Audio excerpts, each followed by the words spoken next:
ہیں اور بڑی خبر جو ہے وہ پالیسی کے حوالے سے ہے، جہاں صنعتی انقلاب کے حوالے سے اور صنعت کو نئی روح پھونکنے کے حوالے سے انتظامیہ لگاتار کوششیں کر رہی تھی، وہیں پر مانا جا رہا ہے کہ ایک بار پھر مرکزی حکومت نے ہری جھنڈی دے دی ہے نئی صنعتی پالیسی کو، اور نئی صنعتی پالیسی کے تحت اب جموں کشمیر کو 28,000 کروڑ روپے کی سرمایہ کاری کی امید ہے۔ نہ صرف 28,000 کروڑ روپیہ سرمایہ کاری کی امید ہے بلکہ 5 لاکھ تک کے لوگوں کو روزگار بھی فراہم ہو سکتا ہے، اور ساتھ ساتھ نئے انڈسٹریل ایریاز کو ڈیولپ کرنے کو بھی منظوری دے دی گئی ہے۔ بڑی خبر ہم آپ کو بتا رہے ہیں کہ مرکز کے پاس جو پالیسی دے دی گئی تھی اس کو لگ بھگ کلیئر کر دیا گیا ہے۔ ذرائع سے ہمارے پاس یہ خبر ہے کہ مرکزی حکومت نے جو مسودہ تحریر کیا تھا یونین ٹیریٹری جموں کشمیر نے اس کو بغور دیکھا ہے، اس کے بعد اس کو ہری جھنڈی دے دی گئی ہے، اور اب سرمایہ کاری جو ہے انڈسٹریز کے اندر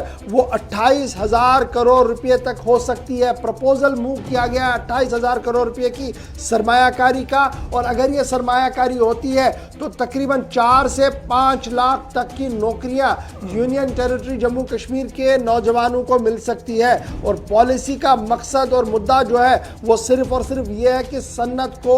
دوبارہ سے زندہ کیا جائے جموں کشمیر کے اندر، یہ انتظامیہ کی طرف سے کہا جا رہا ہے۔ پہلی میجر انڈسٹریل پالیسی جو ہے وہ سامنے آئی ہے جس میں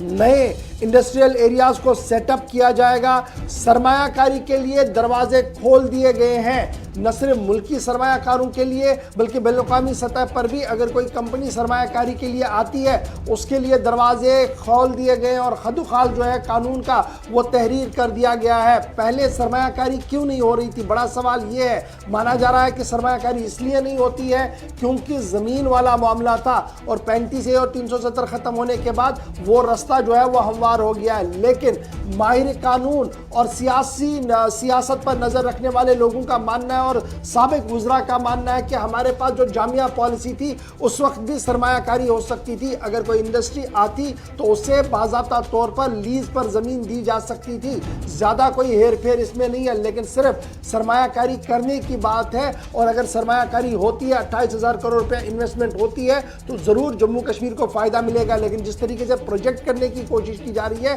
دراصل یہ پرانی شراب نئی بوتل کے اندر ہے، کوٹ ان کوٹ کر کے میں بہت سارے لیڈرز کی بات کو آپ کے سامنے رکھ رہا ہوں۔ تو بڑی خبر فی الحال یہ ہے کہ مرکز نے بھی ہری جھنڈی دے دی ہے، 28,000 کروڑ روپے کی سرمایہ کاری ہے، 4 سے 5 لاکھ لوگوں کو روزگار کی بات اس پالیسی کے اندر ہے، اور نئی صنعتی پالیسی کے تحت نئے انڈسٹریل یونٹس کو بھی اسٹیبلش کیا جائے گا، جس کے لیے 26,000 کنال کی زمین کو جموں کشمیر کے اندر جو ہے وہ آئیڈینٹیفائی کر دیا گیا ہے۔ اور اب یہ بھی مانا جا رہا ہے کہ اس پالیسی کے تحت آلریڈی کچھ کمپنیز نے اپنی اسٹیبلشمنٹ یہاں شروع کر دی ہے، ٹاٹا نے، اشوکا لیلینڈ نے، اور مزید کچھ اور لوگ جو ہیں بڑے گروپ جو ہیں وہ جموں کشمیر کے اندر اپنے یونٹس اسٹیبلش کریں گے، جس سے بے روزگاروں کو روزگار مل سکتا ہے۔ سرکار کی طرف سے یہ دعویٰ کیا گیا۔ آپ کو یاد ہوگا کہ گلوبل سمٹ کی بات بھی سامنے رکھی گئی تھی لیکن وہ ہو نہیں پائی کیونکہ کورونا وائرس تھا، لیکن وائرس کے بیچ اب سرمایہ کاری کی دوبارہ بات ہو رہی ہے۔ اب دیکھنا ہوگا کہ سرکار